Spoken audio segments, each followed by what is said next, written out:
Good evening. I'm Hugh Hewitt, the president of the Nixon Foundation in Yorba Linda, California. I'm at the Nixon Library tonight, and this is the first meeting of the Nixon Seminar on Conservative Realism and National Security. We're honored that all three of our co-chairs are with us tonight.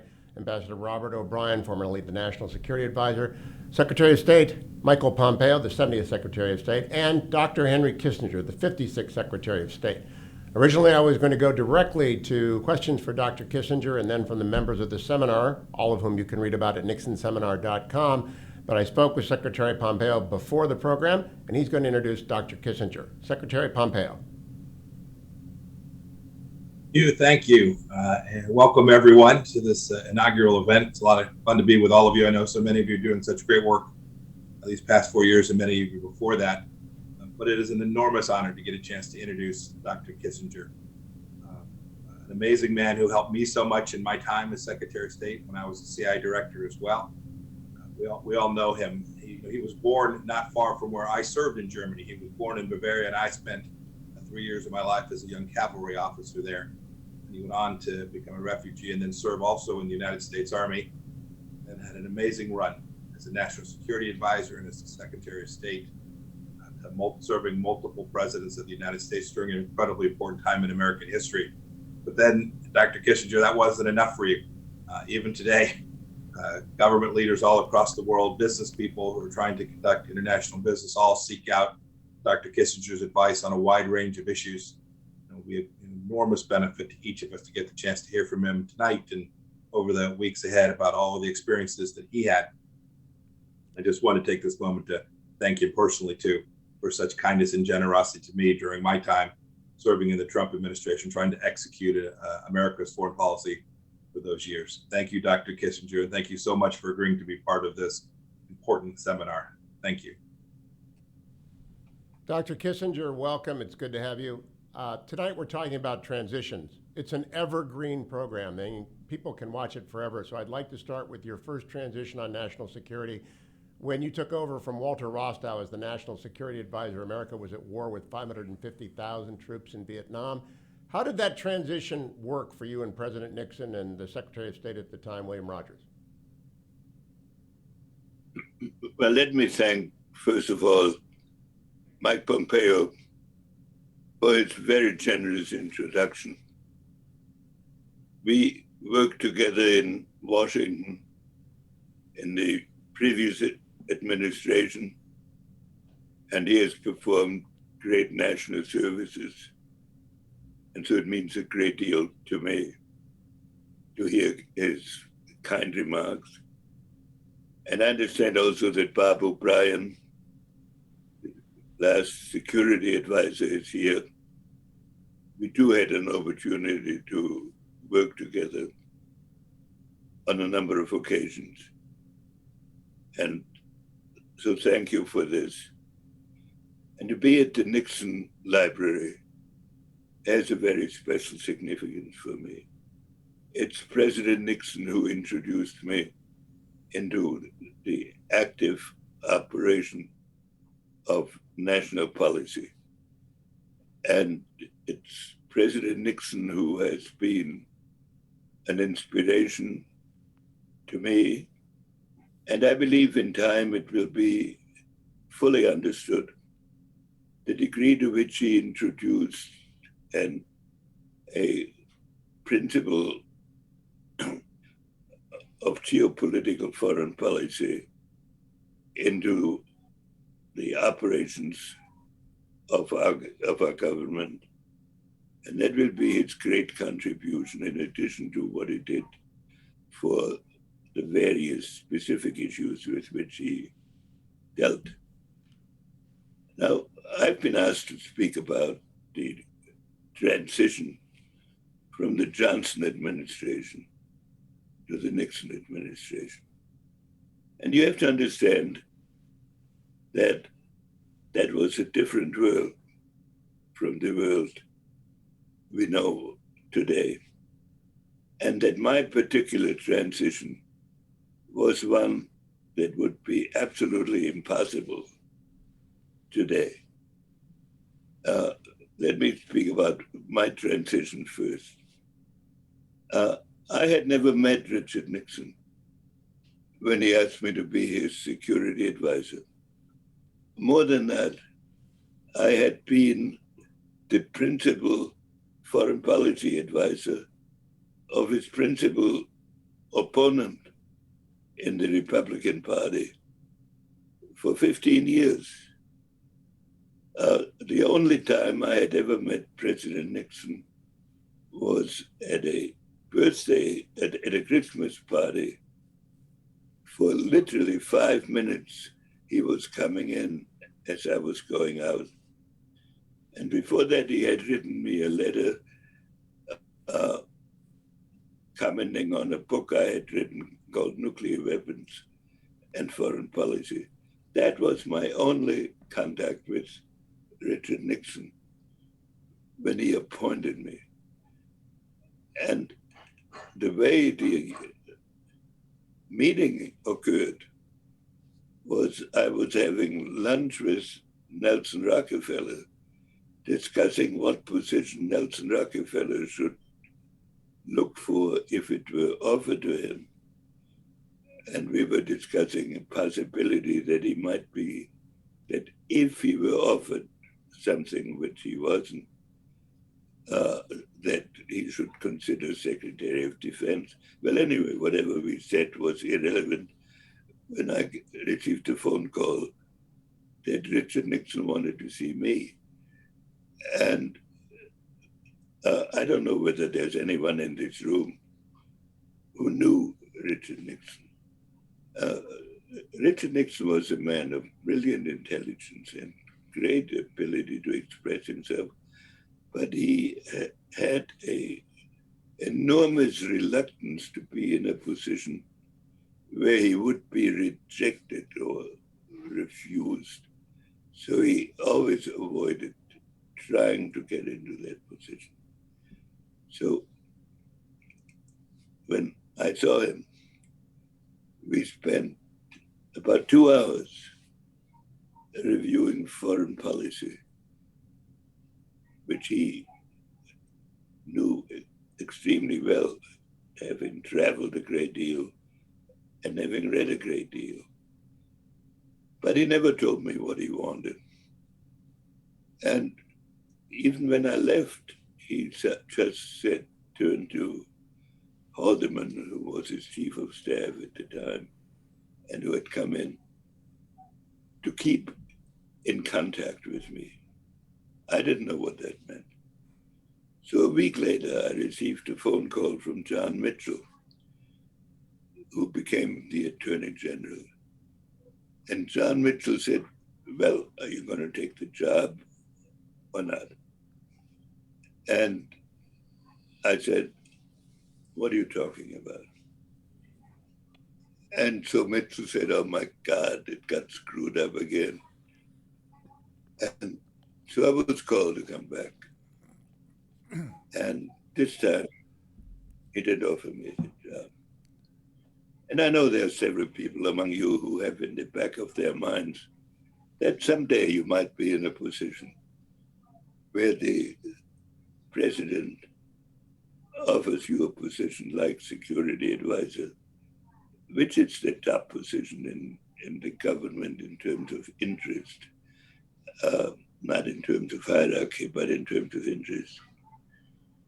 And so I did something which you must not do. I said, Mr. President, I have been with your opponent for 15 years, and I cannot simply take a job with you. I need to have an opportunity to think about it and talk to Nelson Rockefeller. So in 999 out of 1,000 cases, that would end the interview. But Nixon was generous enough to say, take a few days. So I went to see Nelson Rockefeller the next day. And Nelson Rockefeller said what I should have known. When the President of the United States offers you a position of trust, you cannot tell him your personal problems and your other obligations. You have to say yes. And also, has it occurred to you that Richard Nixon is taking a much bigger chance on you than you are taking on him? So that was the atmosphere at that time. Of course, that settled the issue. And so after that, I became Richard Nixon security advisor. And we worked in a really close relationship, which, except for the difference in hierarchy, I would say it was a kind of partnership for the 6.5 years that he served as president. And I'll be glad to answer questions if there is time afterwards.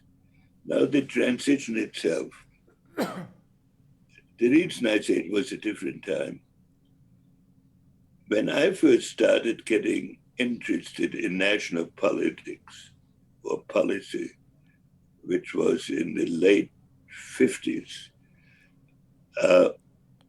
the Republicans, the Democrats were attacking the Republicans for neglecting national defense. And even though Eisenhower was president, still the argument was that Eisenhower was neglecting defense. So in 68, when President Johnson transitioned to President Nixon, I think it's safe to say that Johnson was more worried about his Democratic opponents than about his Republican opponents. It was in the middle of the Vietnam War, and the Vietnam War, which he had ended, and he and Kennedy had ended, and we had 550,000 troops in Vietnam. And so that the Johnson administration was not, I would say, unhappy with the outcome of the election in 1960. So cooperation was perfect. And we didn't ask for much. I had one meeting with Walt Rostow and another meeting with President Johnson. And we spent most of our time, we meaning President Nixon and I, insofar as I interacted with him, it had to do with the organization of the White House and of national security policy under his stewardship. And he had General Goodpaster as an advisor because General Goodpaster had worked with President Eisenhower as a kind of national security advisor. And so President Nixon urged me to call on Eisenhower together with Goodpaster to get his recommendations. And I had been a Harvard professor, and in Harvard, the consensus was that President Eisenhower was a little bit slow in intellect and had a little difficulty expressing himself because he used so many complicated sentences. That Harvard view lasted about 3 minutes because Eisenhower was a man of great dynamism with an extraordinarily expressive face and a very strong speaking voice and manner. And he began the conversation by saying that he wanted me to know that he had told Richard Nixon, that professors don't make good policy directors, that professors are more interested in ideas and policy has to focus on outcomes. And he just wanted me to know that. But he also wanted me to know that he would give total support to whatever I was trying to do. This took place in Walter Reed Hospital, where President Eisenhower was confined with a heart problem, which took him away about uh, 2 months, 2 months later. And so he made recommendations for the kind of security posture, organization posture, which actually every succeeding president and secretary of state has executed in some way, in substantially the way it is now organized. Uh, there were a number of subgroups set up following the geographic departments of the State Department, plus a number of subgroups following the subject matters like economics and immigration and issues like this. They all had a chairman. And the chairman under the Eisenhower proposed Nixon one was always a White House person, but on the theory that they were the ones that understood what the president most needed. But then they reported through a deputies committee, very similar to today.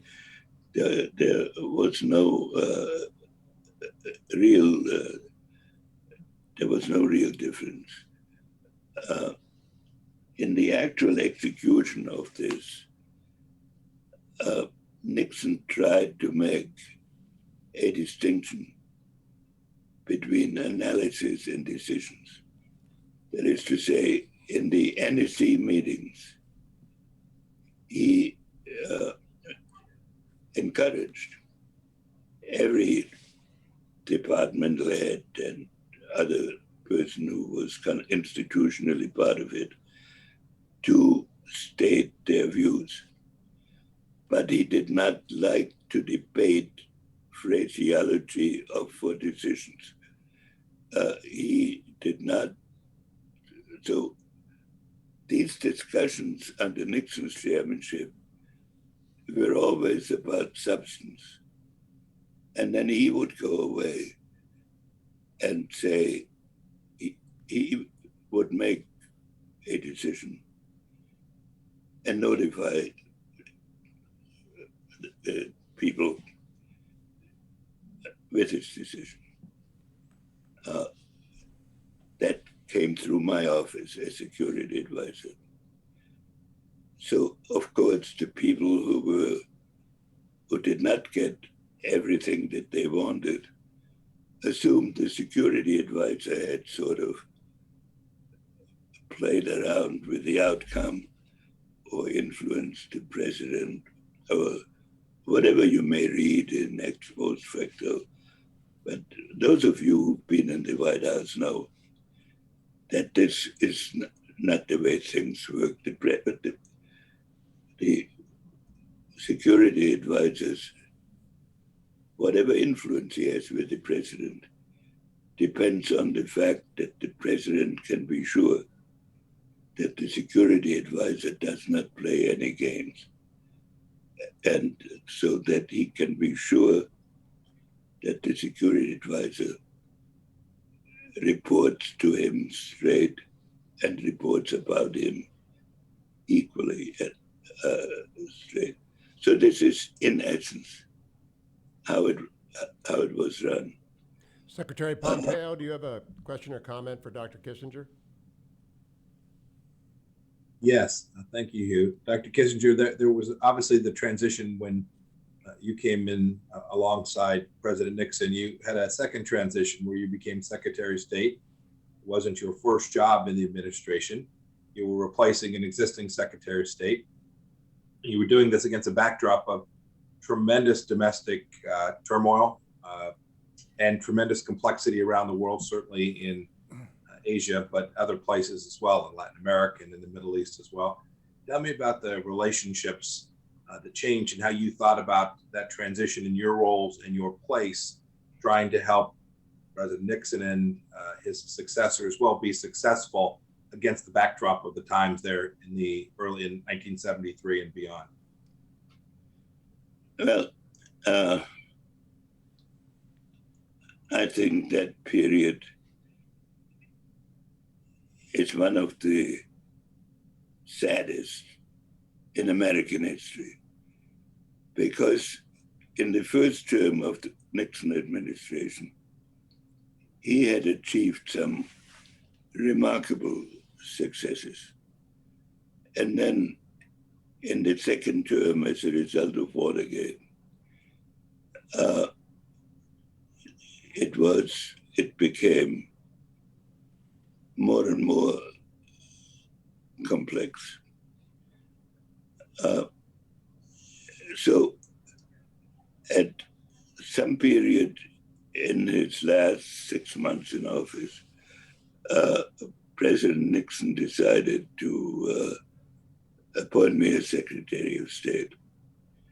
And so I had to make a transition with Bill Rogers. Bill Rogers was a wonderful human being, and he took this with great generosity, and especially because President Nixon, as he had said very often before he became president, had decided he was going to run foreign policy. And so the Secretary of State was in a difficult position as a result of the determination of Nixon not only to make the final decision, but to run the process also. But Rogers took this, and I tried to help matters along by making all the assistant secretaries of state in my period in office, all the assistant secretaries of state that dealt with areas, foreign service officers, so that there were no political appointments.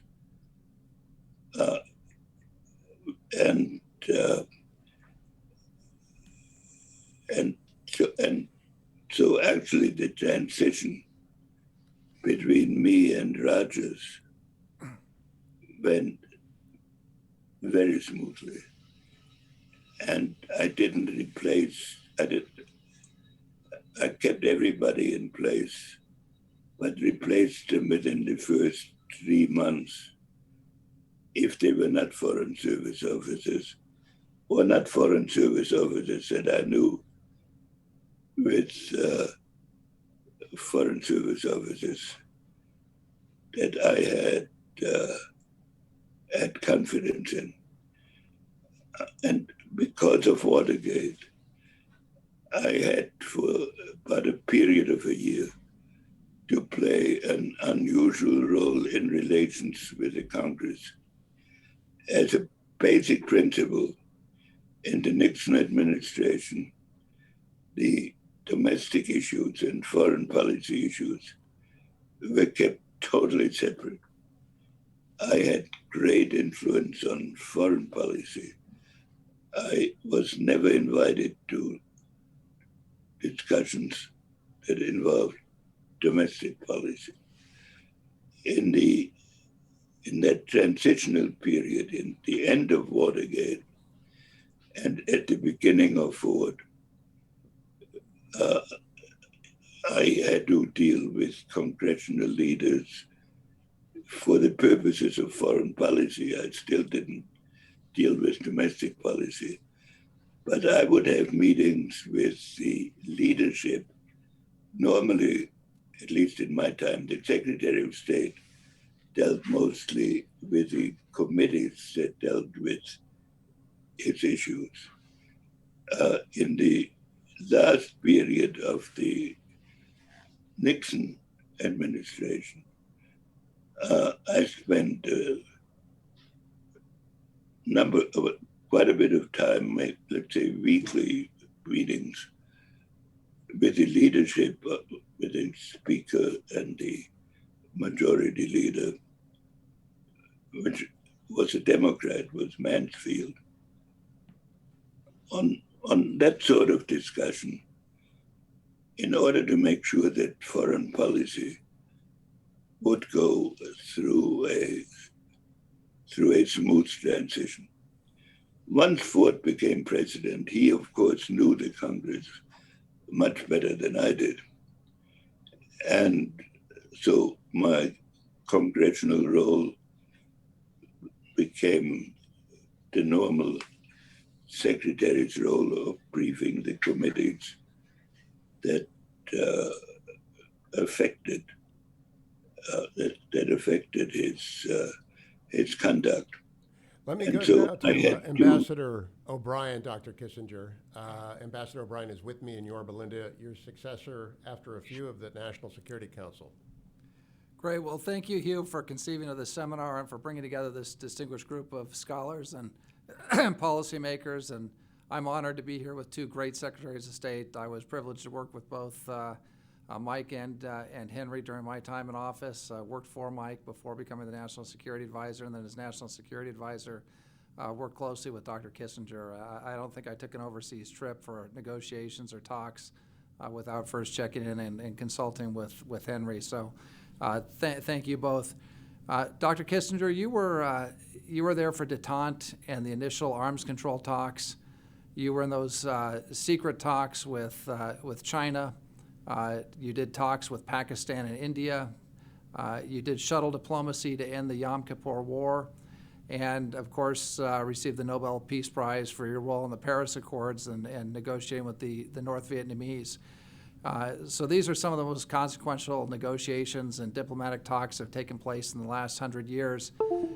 Based on your experience, what I'd like to ask you for the young diplomats, for the lawyers, for the business folks who are involved in international negotiations, what advice and counsel do you have for them as they go about their talks and their negotiations, whether it's in the private sector or public sector, to achieve successful ends to their negotiation processes? And that if you've got some time, maybe you could just let us know which of the negotiations or deals that you were involved in was the most meaningful to you personally. Maybe not the most famous, but the most meaningful to you personally.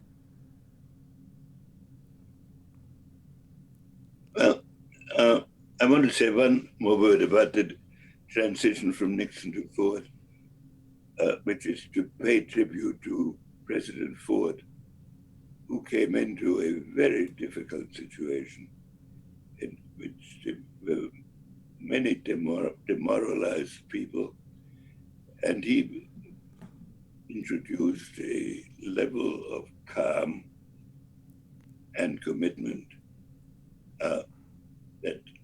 that stabilized everything, and it performed extremely well as president.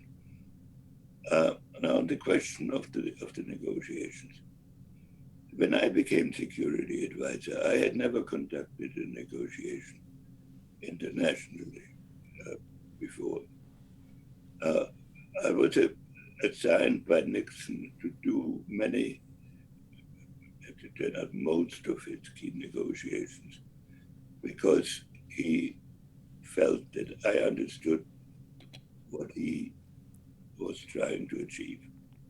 So let me talk about what in response to your question.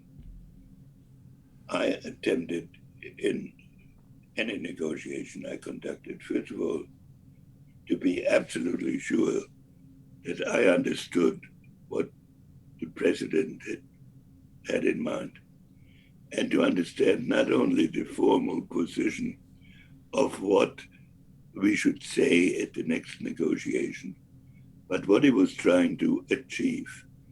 And not only the tangible, but the intangible ones. So I had many conversations with Nixon over the, I saw him practically every day that we were both in town. And so I made sure I knew that. And I made sure before I left on a negotiation to leave a substantial memo to him on what I understood we were trying to achieve and how I was going to do it. But once I was on the road, I reported to him every day. But we were never in a position where I had to say to my negotiating partner, I have to check this back in Washington. I went ahead. He got his report at the end of every day. He could have stopped the negotiation, or he could have said, you should have said something else. He never bothered with that as long as he was convinced that we were going in the direction that he wanted to go. Everybody has his own negotiating method. In my case, it was an effective person in this way, and maybe he followed some of the same principles. I try to understand what the opposite number was likely to want to achieve. And so I didn't want to spend a lot of time on tactical issues of the moment. And I usually began my conversations, my negotiation, by telling my opposite number what I was trying to achieve. And I was quite honest about it. I told them what I wanted to bring about. And I said that so that I said, you can understand what I'm trying to do. On my first trip to China, we hadn't had any contact for 25 years. If you read the discussions between Zhou and Lai and me, they sound like two college professors. And they're all public now, discussing academic issues on, and we were both reasoning without agreement the same way. Namely, I would encounter him very often in the future, and I wanted to know where he was heading then. And anyway, it was the first meeting after 25 years. And I had to bring back a report on whether it was useful to continue. So that was my general approach. And I tried to leave details to the point when we had an agreement in principle. But I'm not saying that this is the only way to negotiate. I can only tell you that now you ask me what was an important moment. Of course, there were many dramatic occasions, but there was one occasion we had, in our national debate, it was always assumed by our critics that the president loved to continue the war, that he was warlike, and so I knew how dedicated every president I'd met on these subjects, Democrat or Republican, was to get the war ended. But we, now I'm talking about Nixon, we had developed principles.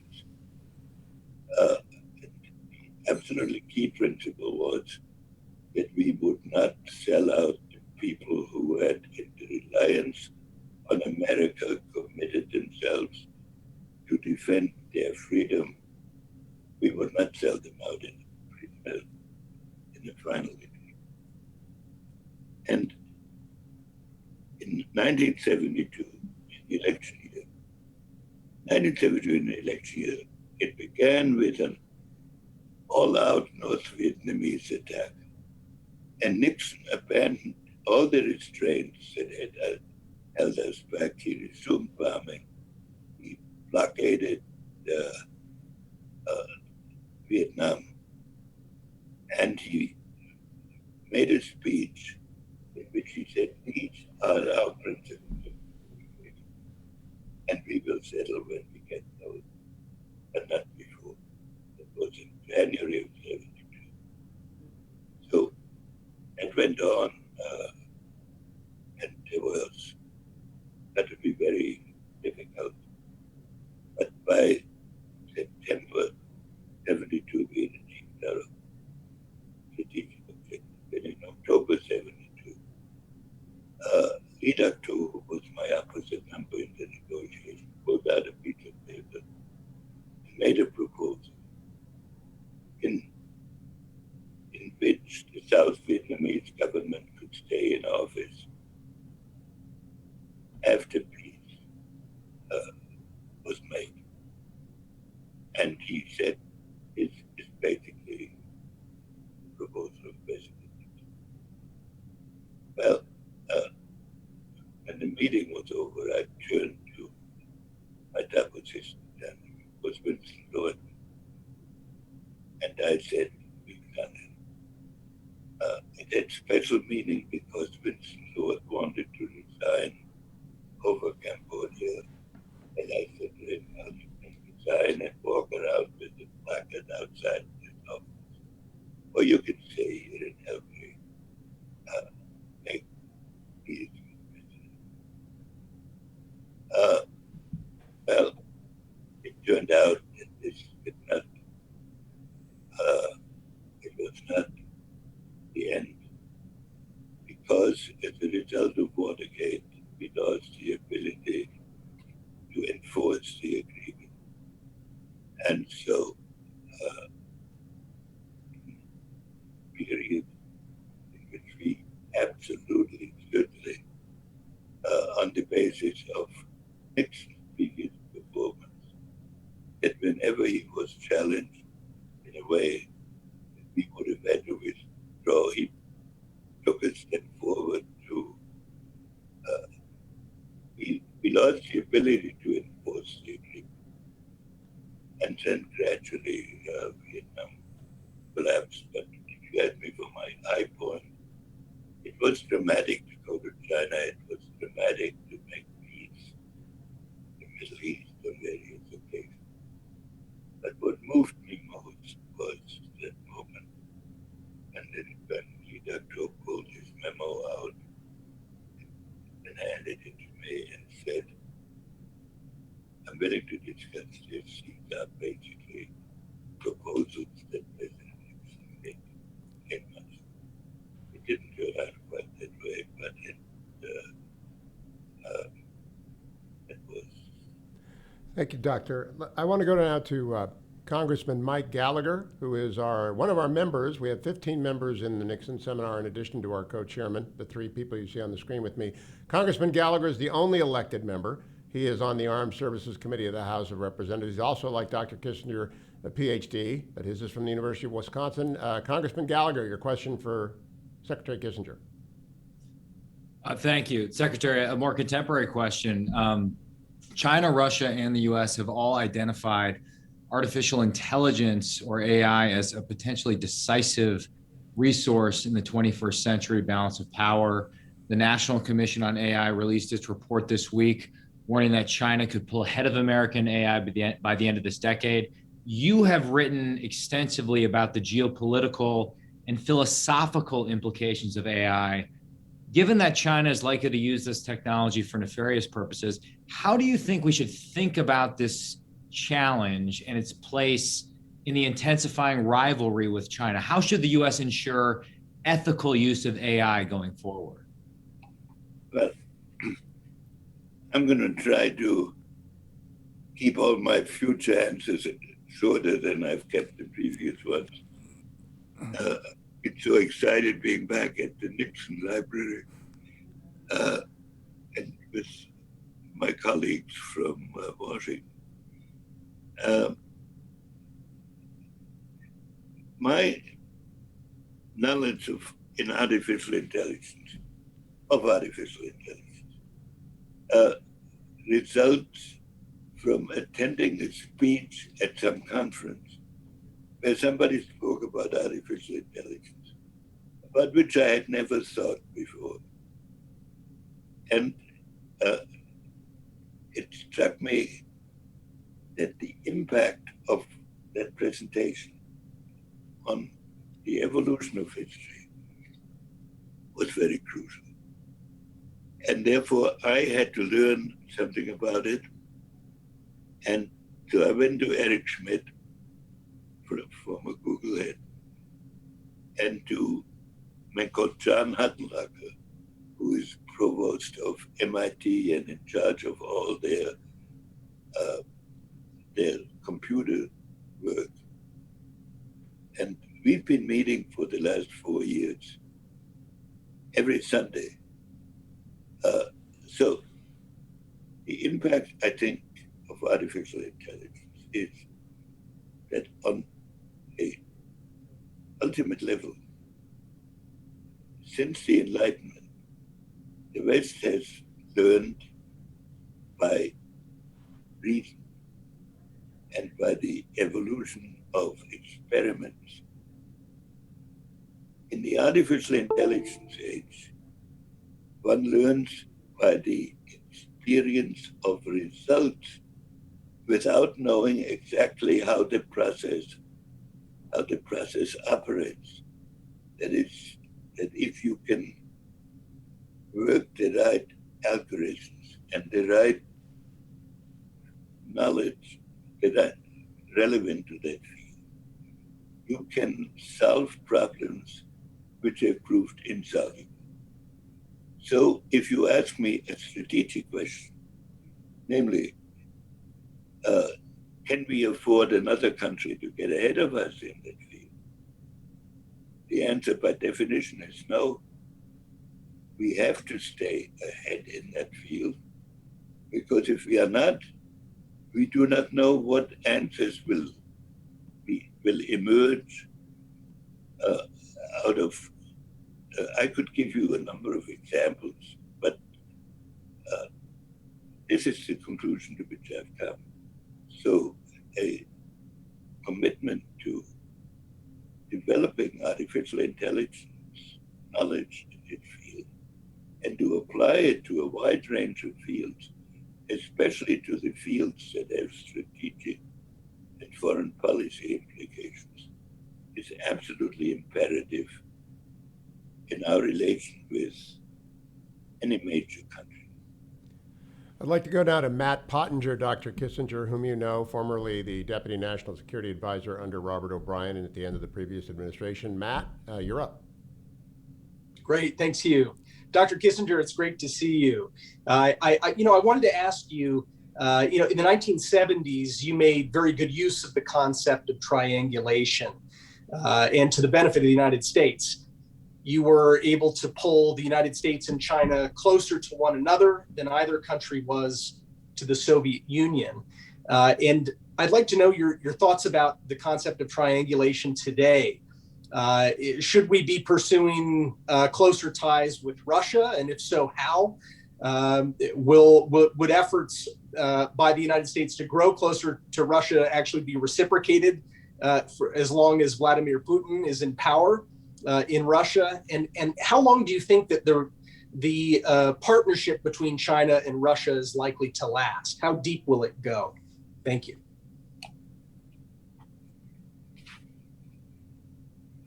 Matt, it's a great pleasure to see you again. And I want to thank you for the wonderfully cooperative way you worked with me when you served in the previous administration. So I'm very happy to see you in this context. The idea of triangulation that we followed developed because when I came into government, I thought China was the more aggressive because of Mao's rhetoric, but Russia was the more powerful. But then through a series of events, and I thought they were together, but then through a series of events, it became apparent that they were opponents. So when Nixon, and I consider that Nixon called a cabinet meeting, and he said to the cabinet, I'm going to try, in effect, to play them off against each other. But that required positive relations with both of them. You can't do the triangulation unless you have meaningful operations with both of them. And so the principle which we followed when I was Secretary of State, what I instructed my subordinates to do was make sure you place the United States closer to both China and Russia than they are to each other. If you know nothing else, just do that. Because that way both of them had a greater incentive to deal with us than they had to deal with each other. But, those circumstances, and I don't prescribe that necessarily, but my general approach in the national situation would be to have a maximum of options for the United States vis-a-vis the largest number of strong players. So in that position, you can create a situation, or you can try for a situation where nobody can count on your hostility. But nobody can be sure that they can turn on you either. So that's the basic. So in that situation, I think Russia is a country of a considerable magnitude, but it's no longer a fully major country, but it's got considerable. It's not in our interest for it to be tied to China. So I would think, as a general rule, I would prefer to have options towards both China and Russia. And I would want to be in dialogue with both of them. And I would hope that our governmental structure is organized well enough and that we have enough good people in it so that we can calculate the options at least as well and hopefully better than any possible opponent. So that's what I would generally try to achieve. And I'd like to turn now, Secretary Kissinger, be to open to talks with Russia. I would like to turn to Kimberly Reed, the former chairwoman of the Export-Import Bank in the previous administration. Kimberly Reed, you're up. Good evening. I'd love to hear your thoughts on comparing the transitions over the years when it comes to dealing with issues in the Middle East, and any thoughts you have on recent successes in the Middle East. Well,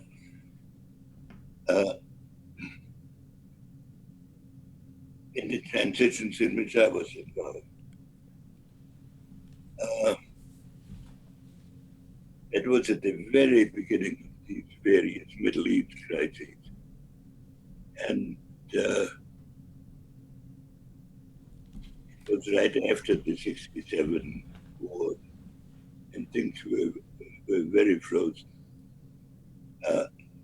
But we followed the same attempt. Our position vis-a-vis Israel was fixed, and we were not changing that. So we tried to, but the goal we set ourselves in that long ago period was to make clear that the Soviet Union could not achieve strategic objectives by arming Middle East countries. And therefore, in every crisis in which the Soviets appeared as a threat on behalf of some Middle East country, we saw to it that that Middle East country could not succeed. And when the 73 war started, I sent a message to Sadat on behalf of Nixon and said, "You are now starting the war with Soviet arms. Remember, you have to make peace with American diplomacy." And this was our guideline. And now to talk about the current situation. I think one of the great successes of the previous administration was that they had lined up, that they had achieved two things in the Middle East. One, to separate the Palestinian problem from all the other problems, so that it did not become a veto over every thing else. And secondly, of lining up the Sunni states in actual or potential combination against the Shiite states, which is, in other words, here for Iran, it was developing a capacity to threaten. And I think that this was a brilliant concept. We were just at the beginning of it. And it was like the beginning of the China opening. The evolution of it was just beginning.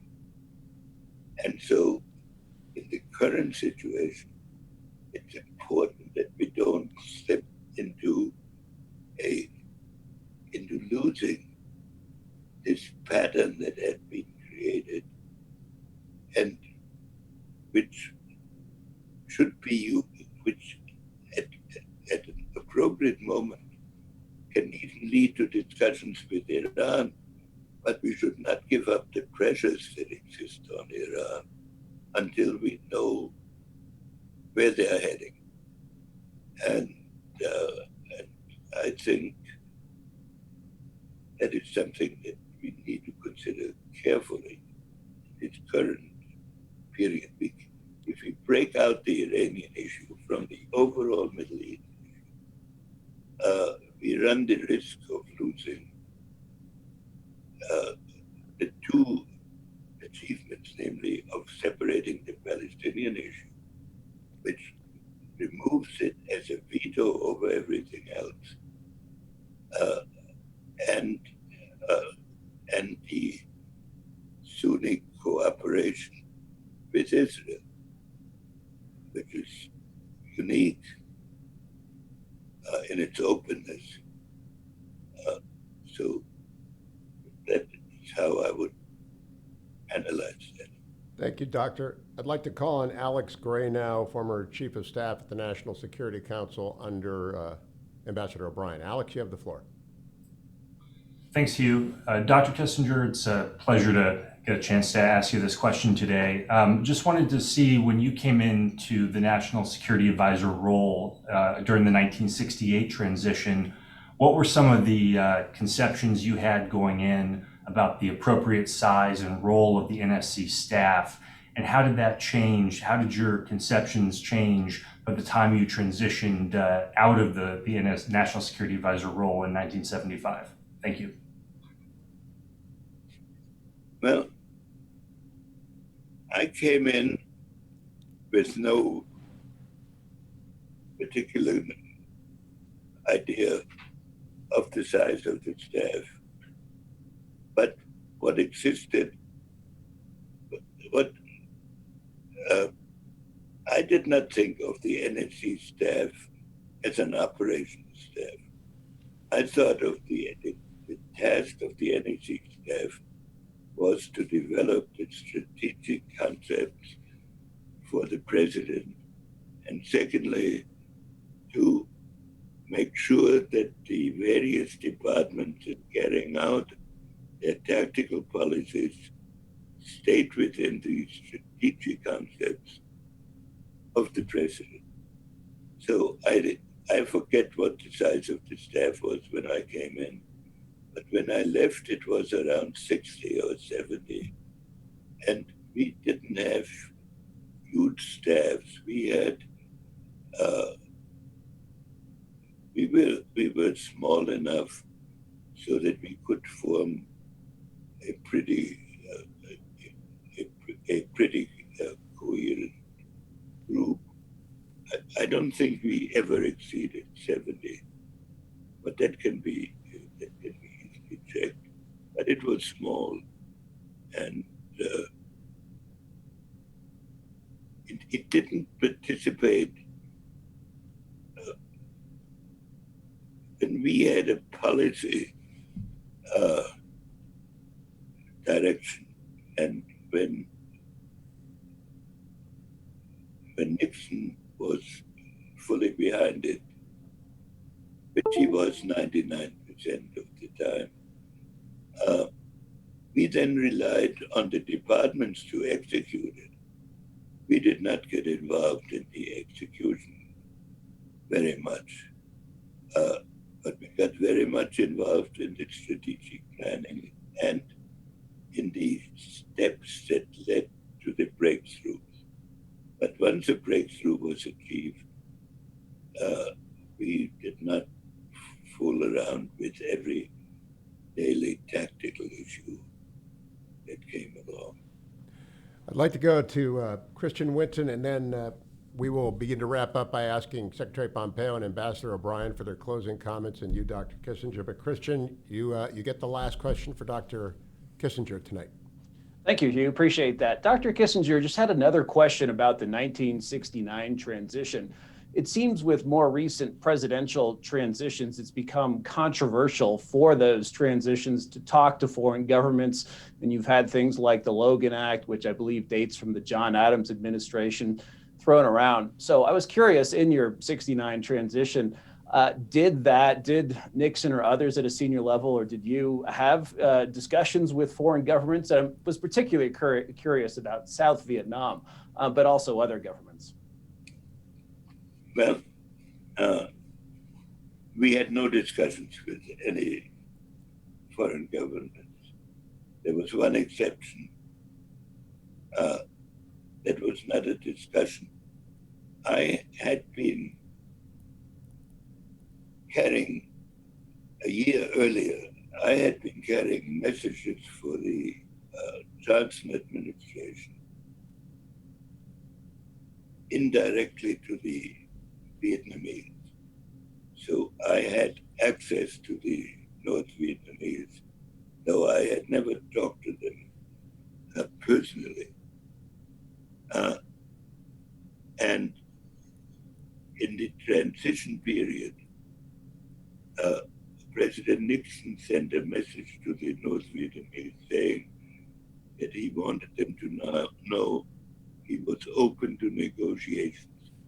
He did not say on what,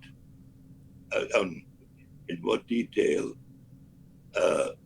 and he did that in order to create a condition.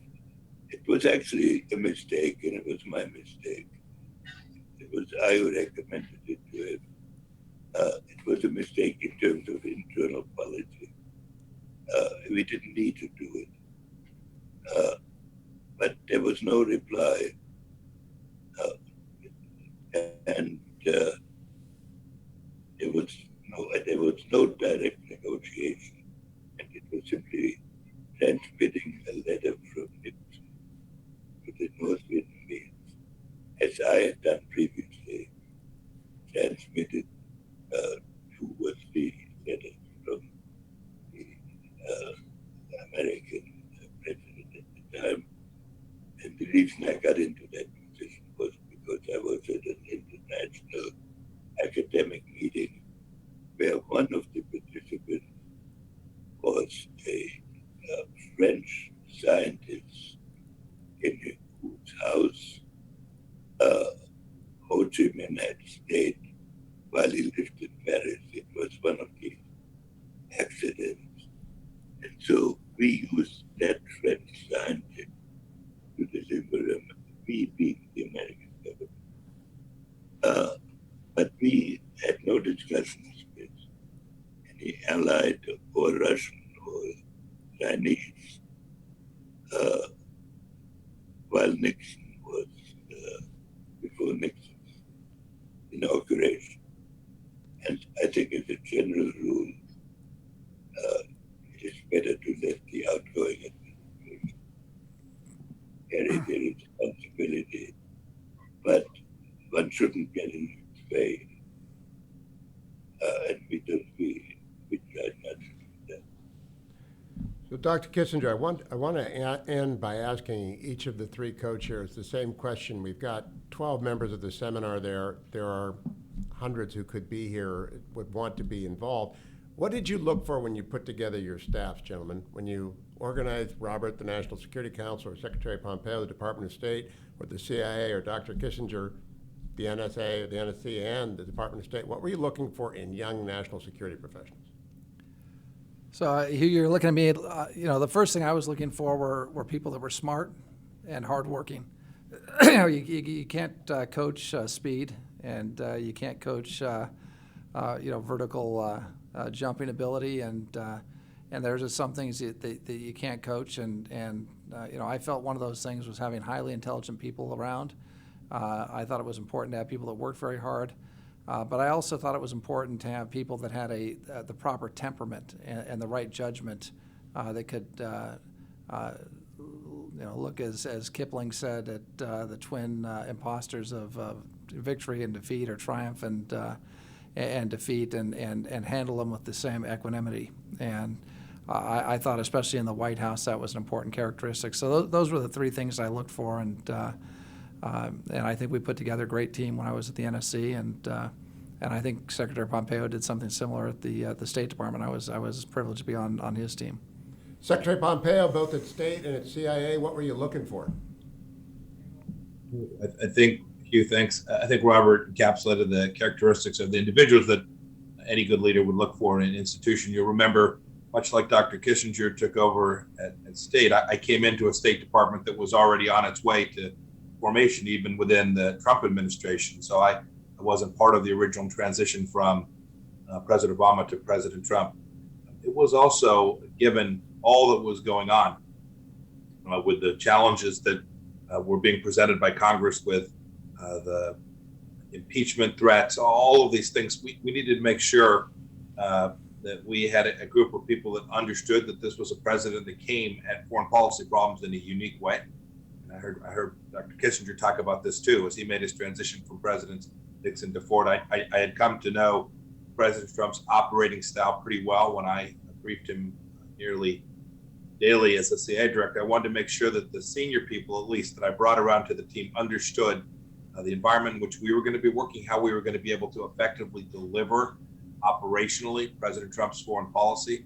So I wanted to make sure that while we know that Washington is occupied by a lot of folks with a lot of big egos, that there were people who were prepared to make sure that they were working as part of the team that President Trump wanted to deliver on foreign policy that he had put forward to the American people. And Dr. Kissinger, I'd like to turn to you, and I want to say before that, thank you for an abundance of time and your generosity to the first meeting of the Nixon Seminar. We greatly appreciate it. Every member of it does. And though I'd like to ask you about young people on the NSC and the people you've gone looking for in situations like that, not only when you were in government, but out of government.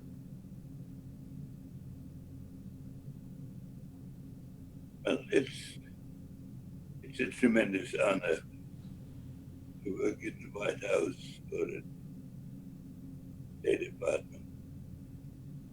And when the greatest service one can render is to ask oneself about the future of the country and not about one's personal future. and try to gear one's policy to what will serve the national purpose best. So, in addition to the qualities that were mentioned by Michael, I would say character is a great word. So keep in mind that one's own winning or losing the battles is not the key.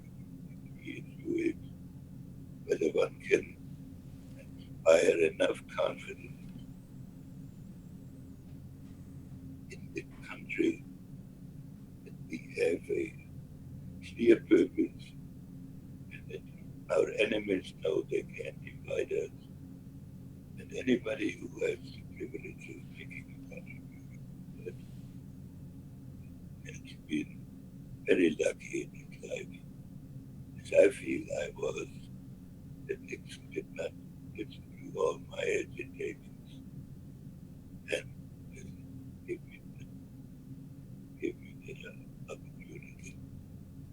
And people I remember through my experience all had that quality, and several of them, Mark Pottinger, Bob, and Mike, have done that for this country. I want to thank them from my heart for what they've done. I wish all of you good luck with the Dr. Kissinger, thank you so much. I'd like to thank Secretary Pompeo and Ambassador O'Brien as well. We'll be back to the members of the seminar on the first Tuesday in April. I believe the subject will be whether or not the Olympics ought to be in China in 2022. And hopefully it'll be the same sort of meaningful and memorable conversation. Thank you all, and good night from the Nixon Library in Yorba Linda. Thank you.